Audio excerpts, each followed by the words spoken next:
If you want to plug all of the holes in your business so that you can have more time off on a regular basis, so that you can have less headaches popping up, so you have processes in place for any fires that erupt, then sit back, take notes, and get ready to learn the pattern that has saved me from almost all of my business woes. If you are feeling completely overwhelmed by your pet business and questioning whether this is what you were meant to do, then the first step is to identify the actual problem. Because if you don't, you're solving the wrong problem, which might not even be a real problem. It could just be a symptom of the problem, or what I like to call the root cause. Since words are subconsciously powerful beyond our imagination, I always like to take those negative words like problem and change it to something like challenge or find the root cause, things like that. So we're going to go with that today because we want to start training your mind to using words that are much more powerful subconsciously and will always be running in the background to help you out. But I digress. So let's get back to finding the root cause.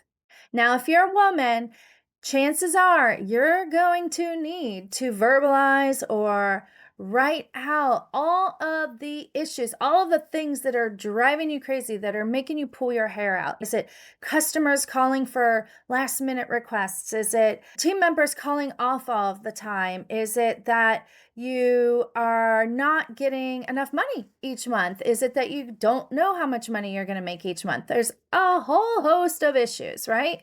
Write them all down. Verbalize them to somebody who's a good listener, whatever you have to do.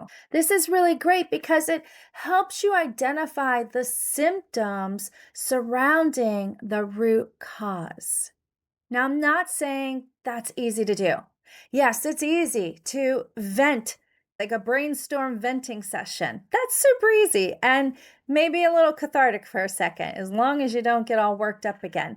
But if you are writing it out, you need to figure out which are the root causes versus which are the symptoms of that root cause.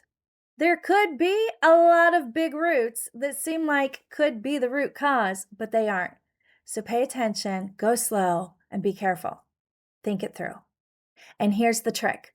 You want to look for connections. You'll know when you're at the root cause of your issue, your problem, your challenge, when you can see all of the connections, all of the symptoms are connected to it. And these are typically challenges that you experience on a repetitive basis. A great example of this is when I was working 15-hour days. It was not uncommon for it to be 8, 9 o'clock at night with me sitting down with my meal that is already cold and texting back a bunch of customers who were asking at the last minute, the night before, if they could reschedule their dog's daycare day.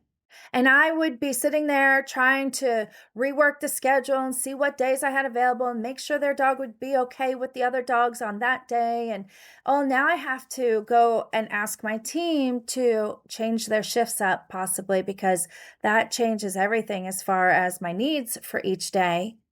And let's be honest, that just made my team hate their job.